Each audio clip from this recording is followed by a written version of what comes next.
नमस्ते, प्रणाम दोस्तों। हम लोग चल रहे हैं एक प्यारा सा सोहर गीत सुनाने आप लोगों को। आप लोग जरूर सुनिएगा, लाइक शेयर सब्सक्राइब करिए, कमेंट में जरूर बताइए कैसा लगा। तो चलिए सुनाते हैं दोस्तों। एक मुट्ठी चौरा चोरवली ता कहू ना पवली हो, ललना कमरी में उठेला दरदिया से व्याकुल हो, ललना कमरे में उठेला दरदिया से व्याकुल हो। एक मुट्ठी चौरा चोरवली फकहू ना पवली हो, ललना कमरी में उठेला दरदिया से व्याकुल हो, ललना कमरी में उठेला दरदिया से व्याकुल हो।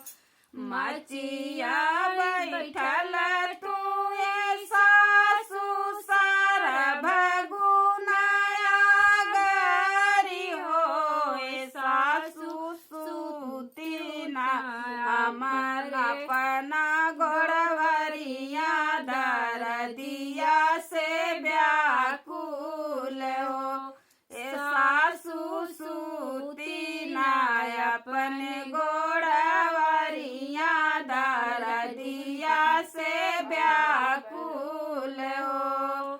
ए ललना कमरे में उठेला दरदिया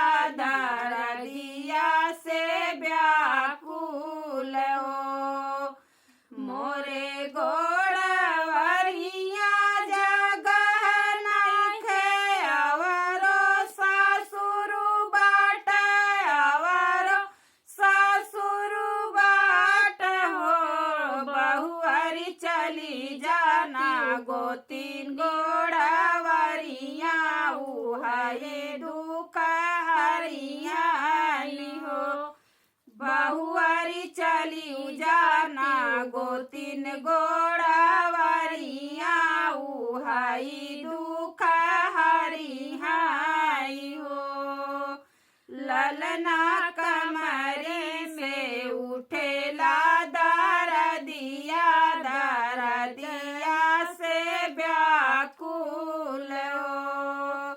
उहाँ से निहुरल गईनी गोतिनी लागे खड़ी भईनी हो, गोतिनी सूते दाय अपने गोड़वरिया दरदिया से व्याकुल हो, गोतिनी सूते दाय अपने गोड़वरिया दरदिया से व्याकुल हो।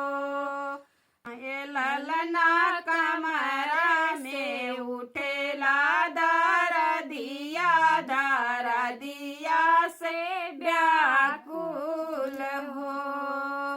मोरे गोड़वरिया जगह नइखे आवरो भसुर बाट हो, ललना चली जाना सैया गोड़वरिया उहै दुख हरियाई हो। ए ललना चली जाना सैया गोड़वरिया उहै दुख हरियाई हो। उहाँ से निहुरल गईनी स्वामी लगे खड़े भईनी, स्वामी लगे खड़े भईनी हो, स्वामी सूते दाय अपने गोड़वरिया दरदिया से व्याकुल हो, स्वामी सूते दाय अपने गोड़वरिया दरदिया दिया से व्याकुल हो।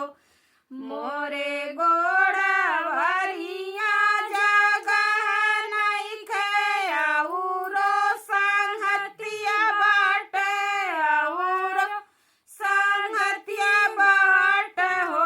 धनिया चली जाना गऊ सलवा उही सूती जई हो।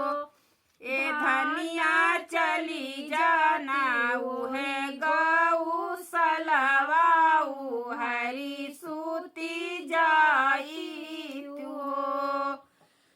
एक गोड़ ढरनी दूसर गोड़ अवरो तीसर गोड़ हो।